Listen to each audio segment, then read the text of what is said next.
poem is entitled A Vote for Love. The people of Ireland have voted for me, a homosexual man. They recognised my place. They set me in a broad street. Irish people brought the new law into being that I have an equal right to marry the person of my choice. They redeemed the word love in humanity's constitution. The mammies and the daddies, the grandpas and the nanas wrote yes. My child is cherished the same as any other. I think I should sit down for death. Such an ill-mannered interruption deserves to be received seated. To place a full stop in mid-sentence is offensive and meaningless.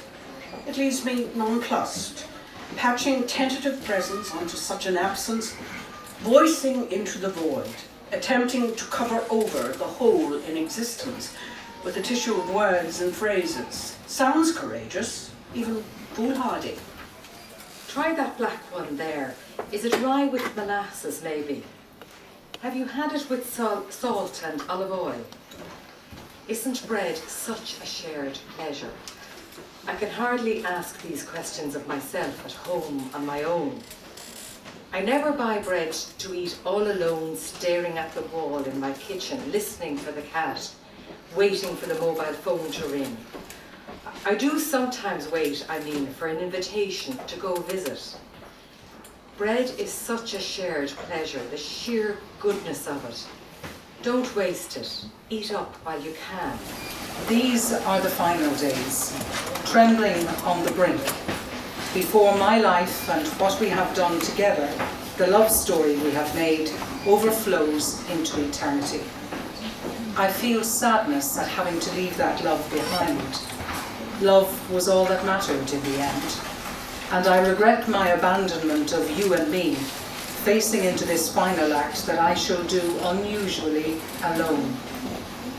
Death will happen to me unbeknownst, for once without my love, fiercely protecting me to that uttermost breath beyond exhaustion. And the sudden, unexpected silence of that sundering moment of change when I shall flow through your loosening fingers like water, an exhalation towards the ultimate. Hi, Isis. I see you have a passion for ignorance, which is why you behead people to cleanse the world of knowledge. Because you consider culture a decadent concept, you blow up works of art to obliterate antiquities and the past. Since for you, women are less than men, you blank them with burqas, negating their existence, confining them behind closed doors. If women bring children to school, they must have a male chaperone. Otherwise, you throw them off the highest building in the name of Allah, the most merciful. A God who, according to you, demands human sacrifice and the rape and murder of apostates and infidels. You know, Isis, it's the usual story of religion from the history you excised. The Crusaders, the Catholic monarchs, Cromwell, the Inquisition. The intolerant have always engaged in wars of religion. I wish we had grown up a little more and abandoned those primitive opinions, for that is what they are, paradoxical ideas that are true and not true at the same time.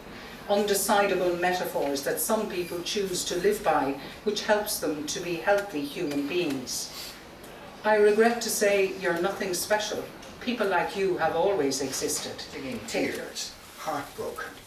I never knew I was. When I listen to music, Bach, beautifully rendered, returned, restored, handed over, I cry at so munificent a gift. When I hear a brass band, I laugh and weep together at the trumpeting valor, head held high, pennants flying. Terry doesn't mind that anymore. I don't know why that happens.